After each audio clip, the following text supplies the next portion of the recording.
그리스도의 부활에 동참하는 은혜를 우리에게 허락해 주셨습니다. 십자가 없는 예수 없습니다. 고난 없는 기독교 없습니다. 부활 없는 기독교 없습니다. 우리가 보고 있는 이 십자가 처참하고 비참한 그리스도의 모습이 있었습니다. 그런데 오늘 이 아침 시간에 우리가 보고 있는 십자가는 예수 그리스도가 그 위에 없습니다.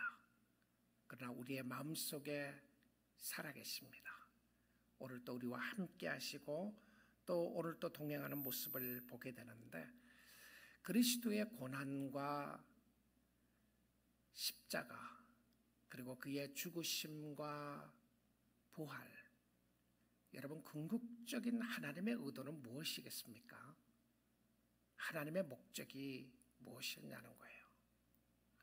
우리는 십자가를 보고 있었습니다. 십자가 아래, 십자가 옆에, 십자가에서 보고 계시는 예수 그리스도 보았고, 우리는 고난과 죽음을 생각해 보았습니다. 그런데 그 궁극적인 최고의 목표는 무엇일까요? 너희로 믿게 하려 함이라, 이겁니다. 여러분이 믿지 않으면 아무 소용이 없습니다. 내가 그리스도를 믿지 않으면 아무 소용이 없어요. 누가 잘되고 못되고 어떤 일이 있고, 어떤 경우에는 그것이 중요할 때도 있고 중요하지 않을 때도 있고, 어떤 경우에는 시기할 때도 있고 질투할 때도 있고, 어떤 경우에는 기뻐할 수도 있지만, 오늘 주신 말씀의 최고의 포인트는 너희로 믿게 하려 함이라, 이겁니다. 우리는 성경을 통해서 늘 살펴보아야 하는 것은 예수 그리스도가 누구인가라고 하는 부분인데요, 내 생각의 예수인가 아니면 성경의 예수인가, 내가 경험한 예수가 성경이 이야기하는 예수인가 아니면 전통적인 예수인가, 그동안 들어왔던 예수인가, 그 예수가 성경이 말하고 있는 예수인가를 보아야 하는 것은, 예수님을 3년 동안 따라다녔던 제자들이 예수를 잘 몰랐습니다. 예수님의 고난을 이야기하고 순환을 이야기하니까 다 예수를 떠났어요. 너희도 가려느냐. 그리고는 베드로는 그 말을 하는 예수를 막았었습니다. 당신 다시는 그런 말 하지 마십시오. 오히려 베드로가 예수를 면책했습니다. 혼내주려고 했어요. 죽는다고 하니까요. 그러면 우리는 이 부분을 쉽게 생각할 수 없는 것은, 그들이 생각했던 예수와 오늘 우리가 생각하는 예수가 어쩌면 오해하고 있는 예수가 아닌가 생각해 볼 수 있습니다. 성경의 예수인가 아니면 내가 생각하고 있는 예수인가. 우리는 십자가에 못 박혀 죽으신 예수를 알지 못하면 아무것도 모르는 겁니다. 예수님이 기적을 베푸시고 기적을 보았어요. 그리고 수많은 기적을 베푸셨습니다. 죽은 자를 살리시고 보리떡 5개와 물고기 2마리로 5,000명을 먹이시는 역사가 있었고요. 그리고 병자들을 고치시고 하늘에서 떡이 내려오는 상징적인 모습들을 여러 번 보았습니다. 바다 위로 걸어오시는 모습도 보았고요. 많은 기적을 보았는데, 그런데 그들이 놓쳤던 것이 있었습니다. 자기 자신과는 상관없는 예수로 생각했어요. 아니, 자기의 필요를 채워주는 예수로 생각을 했지 내가 믿어야 할 예수로 보지 않았다는 것이죠. 왜 그랬습니까? 왜 그랬나요? 여러분, 십자가에 죽으신 그리스도의 핵심이 무엇이었습니까? 무엇이었죠? 죄 사함이었습니다. 요한복음 16장 8절 9절 보겠습니다. 그가 와서 죄에 대하여 의에 대하여 심판에 대하여 세상을 책망하시리라. 죄에 대하여 함은 그들이 나를 믿지 아니하며, 여러분 최고의 축복은 예수를 믿는 것이고요. 여기 나는 예수입니다. 자신을 이야기해요. 여러분 최고의 죄는, 가장 큰 죄는 뭔지 압니까? 나를 믿지 아니하는 것입니다. 죄에 대하여 함은, 우리는 죄를 여전히 도덕적인 죄로 많이 생각을 합니다. 그것도 죄죠. 거짓말하고, 왜냐하면 성경은 그것을 다 이야기를 합니다. 또 우리는 여러 가지 살인하고 또 간음하고 십계명에 나와 있는 죄도 죄입니다. 확실하게 죄입니다. 그런데 실질적으로 그 죄의 근본적인 모습으로 보여주고 있는 모습은 무엇이었냐면, 죄에 대하여 이야기를 했을 때의 죄에 대하여 하면 그들이 나를 믿지 아니하며 그들이 예수를 믿지 않는 것이 죄라고 이야기를 하고 있음을 보게 됩니다. 죄가 뭔가요? 가장 큰 죄가 무엇입니까? 예수 안 믿는 거예요. 가장 큰 축복이 무엇입니까? 예수 믿는 겁니다. 믿습니까? 저와 여러분이 최고의 복을 받았어요. 예수를 믿으니까 말입니다. 이 고백 속에는 분명한 대상이 있습니다. 그래서 요한복음 16장 30절 31절 한번 보도록 하겠습니다. 우리가 지금에야 주께서 모든 것을 아시고 또 사람의 물음을 기다리시지 아니한 줄 아나이다. 이로써 하나님께로부터, 예수님입니다, 하나님께로부터 나오심을 우리가 믿사옵나이다. 그러니까 예수를 믿는 것이 무엇이냐면, 예수를 믿는 것은 예수가 하나님께로부터 나오심을 이제야 믿습니다. 이래요. 이제야. 자, 이것이 십자가에 못 박혀 돌아가시기 얼마 전에 그 한 주에 있었던 사건입니다. 한 주예요. 그러면 3년 동안 어떻게 된 거죠? 예수 믿었어요. 안 믿었던 게 아니잖아요. 근데 믿었는데 안 믿었어요. 무슨 의미죠? 자기의 삶 속에 기적을 베풀어주고 필요를 채워주고 하는 것으로 믿었는데, 예수가 하나님의 아들이고 예수가 하나님께로 나왔고 예수가 나의 모든 죄를 사하시기 위해 오셨다는 것을 안 믿은 거예요. 예수께서 대답하시되 이제는 너희가 믿느냐, 이제는 너희가 믿느냐. 자, 오늘 이 본문 속에서도요, 우리는 일주일 동안 고난에 관한 말씀을 쭉 이제 보게 되었었는데, 오늘 이 본문 속에서도 예수님이 복음을 통해서 이렇게 말씀하고 있는 것을 보게 됩니다. 35절이에요. 이를 본 자가 증언하였으니 이 증언이 그 증언이 참이라. 그가 자기의 말하는 것이 참인 줄 알고.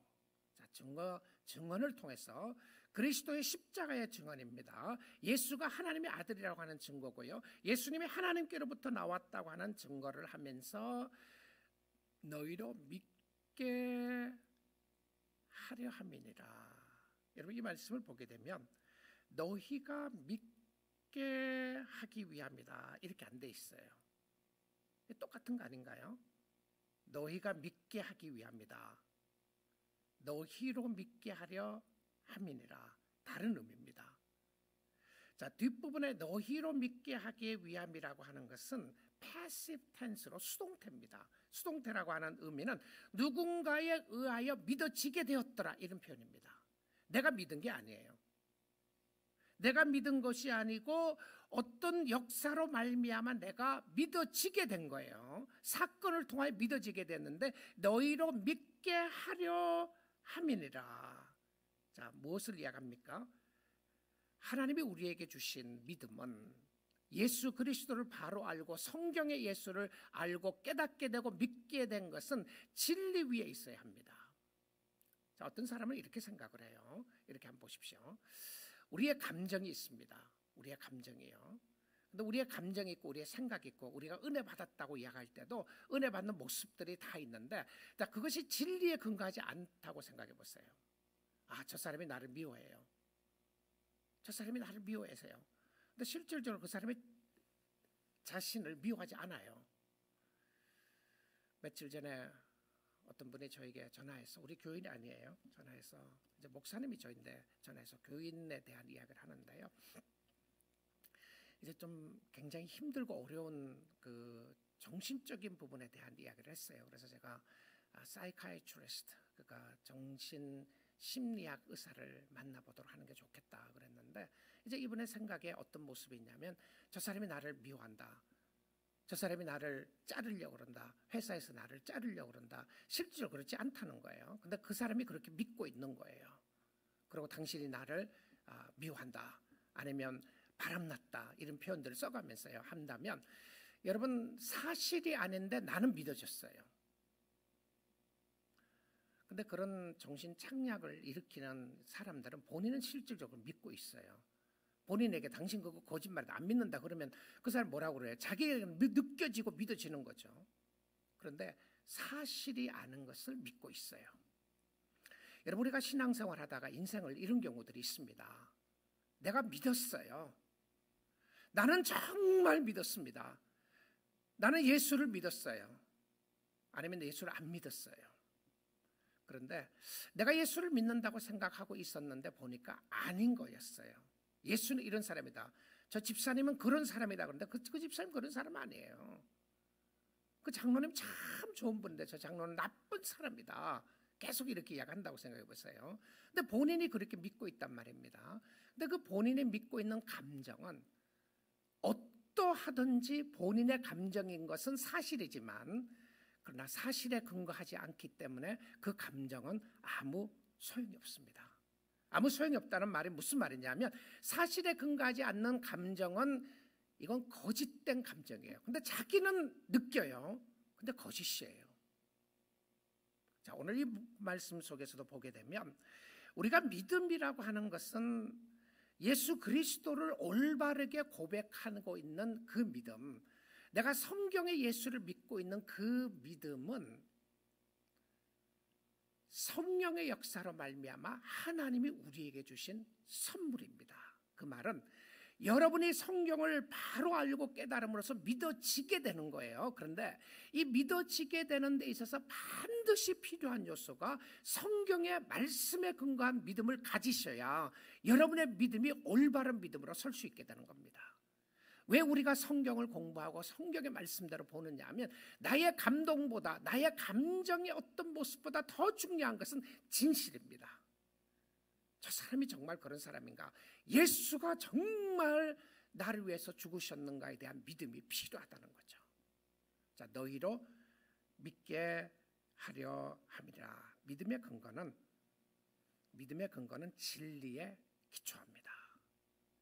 자, 제자들이 믿었다 그랬잖아요. 3년 동안 따라다니면서 다 믿었는데 안 믿었어요.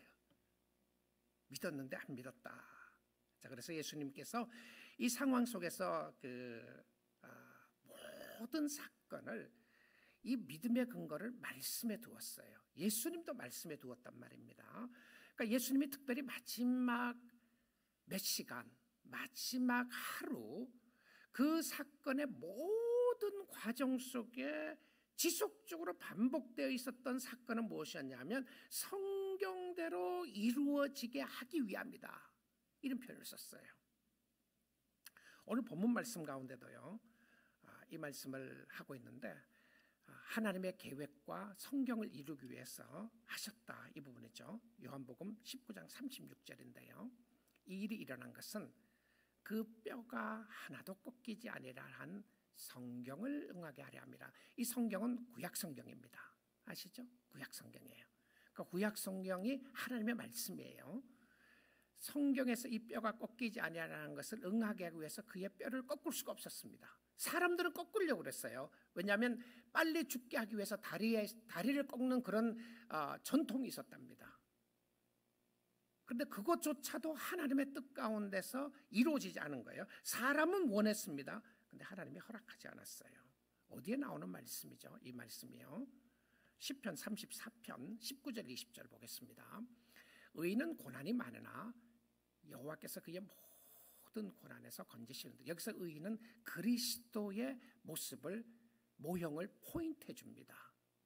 예수 그리스도를 보여주는 것이죠.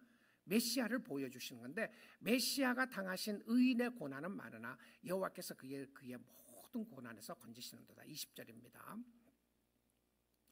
그의 모든 뼈를 보호하시며 그 중에서 하나도 꺾이지 아니하도다. 자, 이 말씀이 완성되기 위해서 사람들이 뼈를 꺾고 싶었지만 꺾을 수가 없었어요. 성경대로 이루어졌던 말씀을 이야기하고 있는 것을 보게 됩니다. 자, 두 번째 나오는 말씀이 37절인데요. 본문의 37절입니다. 또 다른 성경에 그들이 그 찌른 자를 보리라 하였느니라. 그 찌른 자를 보리라 하였느니라.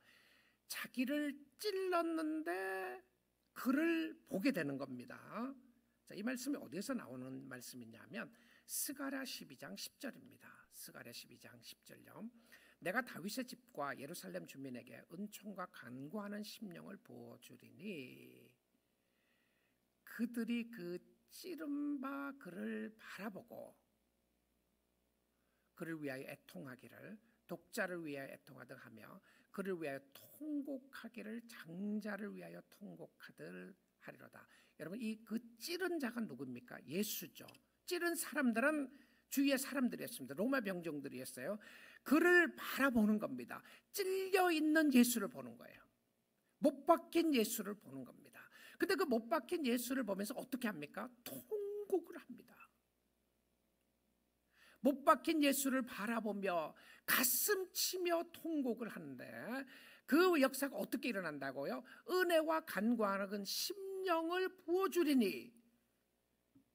여러분, 예수 그리스도가 십자가에 못 박힌 모습을 바라보면서 저 십자가에 못 박혀 돌아가신 예수가 나를 위하여 죽으셨다는 것이 보여지면, 영안의 눈으로 보여지면 이것은 은혜입니다.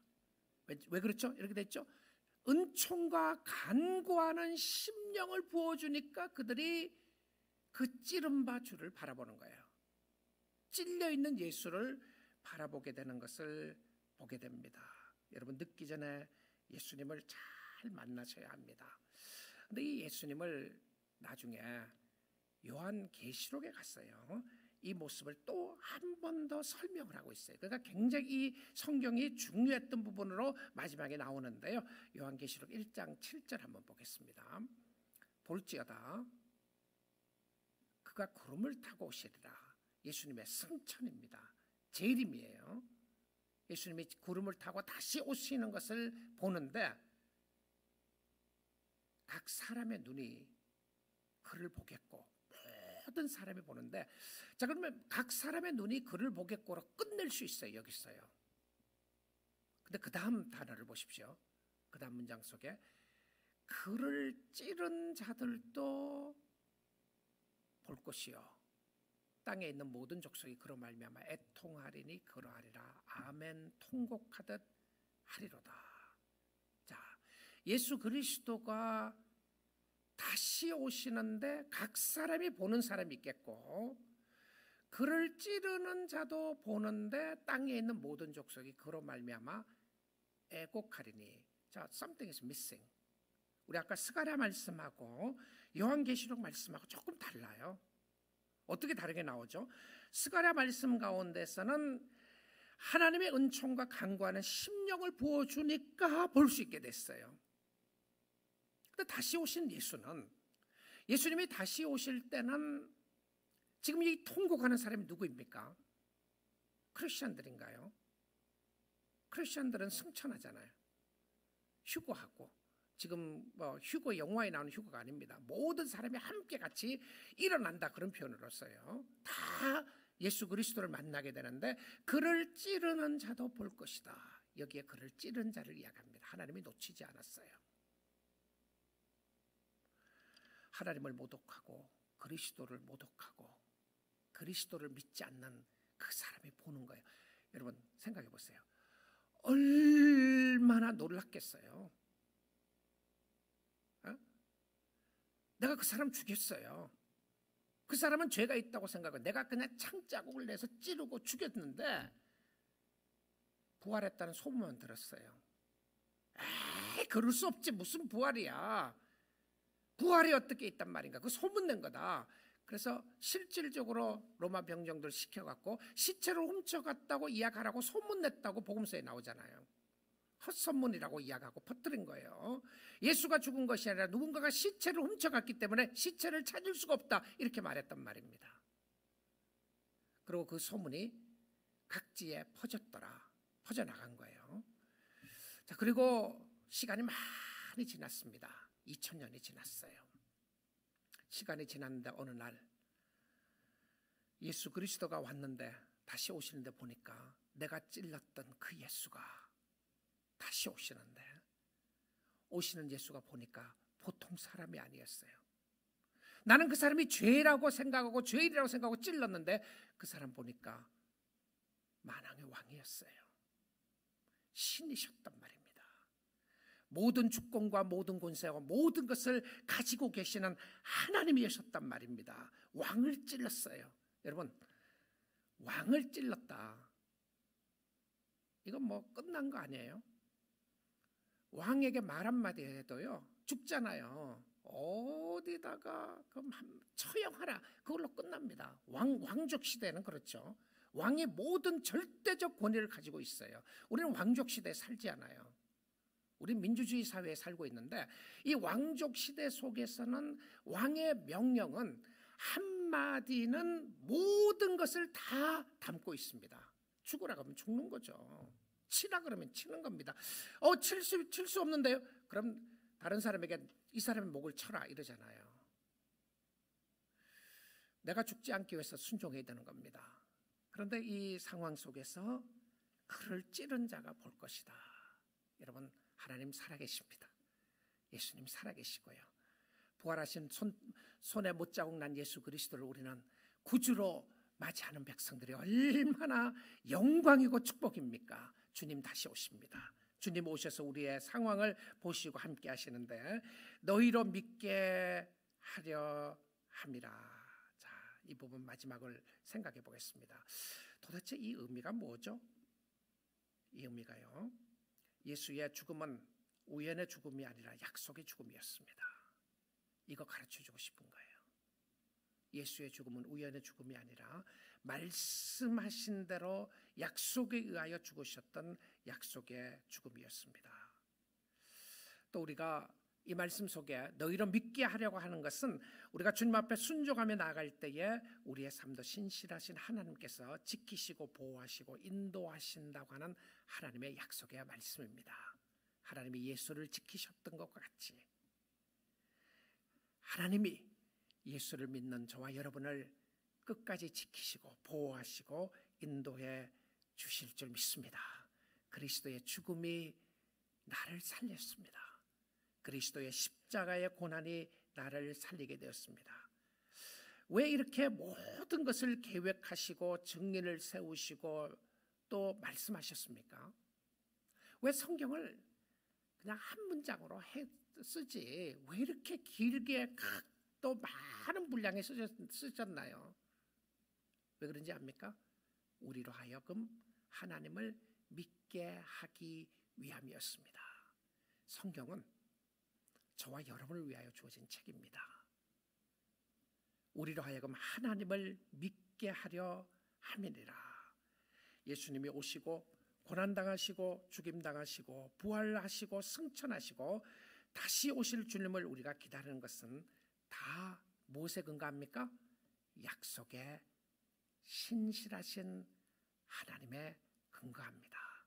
여러분, 우리의 인생은 100년이라고 하는 인생을 보게 되면 긴 시간입니다. 길면 길고 짧으면 짧다고 하는 시간이죠. 우리는 100년이 문제가 아니라 1년 기다리는 것도 힘들어하죠. 아니, 1년이 문제가 아니라 어떤 것들은 일주일 기다리는 것도 힘들어합니다. 예수님 오신다더니 언제 오시나. 여러분, 그 예수님 오신다는데 언제 오시냐, 여러분 어릴 때부터 그 말씀 드렸죠. 저도 그랬어요. 저도 뭐 어릴 때부터 교회를 다녔으니까 예수님 곧 오신다, 예수님 곧 오신다. 그래서 어른들이 그래요.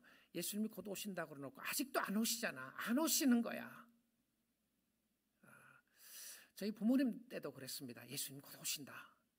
제 할아버지 때도 그랬어요. 자, 그러고 보니까 뒤로 쭉 가서 보니까 언제부터 그 이야기가 나왔나? 2000년 전에 나왔어요. 2000년. 아니, 2000년 동안 다시 안 오셨는데 예수님 안 오신다 그러실 거예요. 자, 제가 뭘 말하려고 그러는지 아시죠? 2000년이 문제가 아닙니다. 천지가 창조될 때부터 지금까지 역사가 얼마나 됐을 것 같아요? 또 어떤 과학자들은 뭐 6천 년이라는데 저는 6천 년이라고 생각하지 않습니다. 훨씬 더 많은 시간이라고 생각하는 사람인데요. 저는 창조설을 믿는 사람이에요. 하나님의 모든 말씀은 1.1획도 변함이 없는 하나님의 말씀으로 믿는데, 그러나 이 천지 창조가 6천 년은 믿어야만 하나님의 말씀을 믿는다고 생각하지는 않아요. 그러면 저는 훨씬 더 긴 세월이 흘렸을 거라고 생각하는데, 수만 년이 될 수도 있고 수억 년이 될 수도 있다고 생각을 하는데요. 자, 그때부터 성경이 틀린 것이 하나도 없습니다. 여러분, 안 온다고요, 예수님이? 그러다가 죽으면 어떻게 하실래요? 자, 오늘 성경의 약속을 이렇게 계속 예수님의 죽으심을 세밀하게 다 성경을 이루게 하기 위함이었다고 하는 것은 저와 여러분이 약속에 신실하신 하나님이 계심을 알고 그 하나님을 믿으라고 하는 증거입니다. 그래서 여러분, 구약 성경을 읽어보세요. 그리고 하나님이 무슨 약속을 하셨는지 보시고요, 신약 성경을 읽어보십시오. 하나님이 그 약속을 어떻게 이루셨는지 보셔야 합니다. 그래서 그 약속하신 하나님이 오늘 이 시대를 살고 있는 우리들에게 반드시 여러분에게도 그 약속을 이루어지게 될 줄 믿습니다. 세상이 뭐라 그래도, 주위의 사람이 뭐라 그래도 예수 그리스도는 살아계시고 예수는 다시 오실 겁니다. 여러분이 그 믿음을 꼭 붙잡고 주님을 섬길 수 있기를 주님의 이름으로 축복드립니다. 믿음에서 떠나시면 안 돼요. 믿음에서. 그런데 사단과 마귀와 세상은 우리를 믿음에서 자꾸 떠나게 하려고 그래요.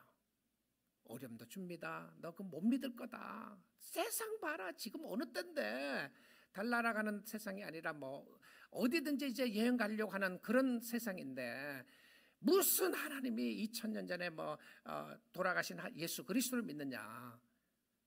여러분, 어떻게 하실래요?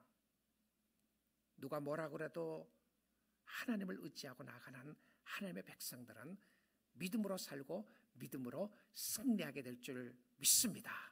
승리하게 될 겁니다. 자, 마지막 한 구절만 보겠습니다. 예레미야가 3장 19절에서 24절인데요. 내 고초와 재난 곧 쑥과 담즙을 기억하소서. 이것도 우리가 실질적으로는 예레미야에 관한 부분이에요. 예레미야 자신이 선지자 중에서 정말 눈물의 선지자, 울면서 달았던 선지자 중에 한 사람이 예레미야였는데요. 이 예레미야가 자기의 고난을 이야기하는데, 실질적으로 자기의 고난이 결과적으로 그리스도의 고난을 예표해주는 모습으로 설명해주고 있습니다. 자, 20절 볼게요. 내 마음이 그것을 기억하고 내가 낙심이 되오나 이것을 내가 내 마음에 담아두었더니 그것이 무엇이었습니까?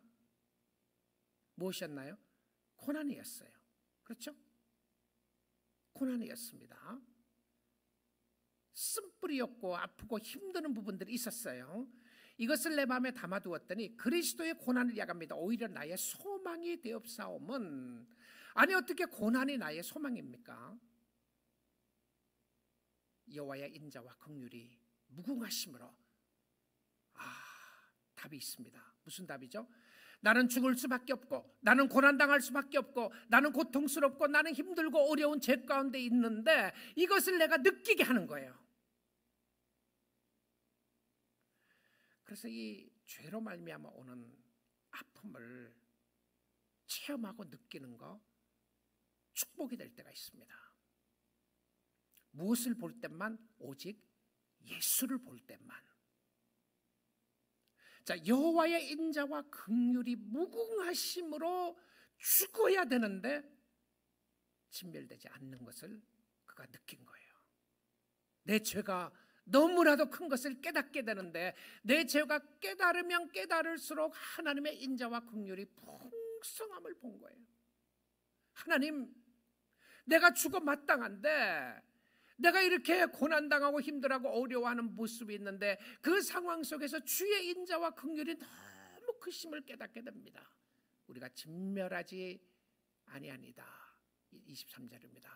그것들이 아침마다 새로우니 주의 성실하심이 크시도이다. 정말 좋은 말씀이죠. 신실하신 주님, 이 성실하다고 하는 것이 God's faithfulness, 신실하신 주님입니다. 아침마다 새롭다. 하나님의 인자와 하나님의 사랑과 하나님의 긍휼이 아침마다 새로우니 주의 신실하심이 크시도소이다. 주의 인자하심이, 주의 성실하심이 큽니다. 24절입니다. 내 심령에 이르기를 여호와는 나의 기업이시니 그러므로 내가 그를 바라리라 하도다.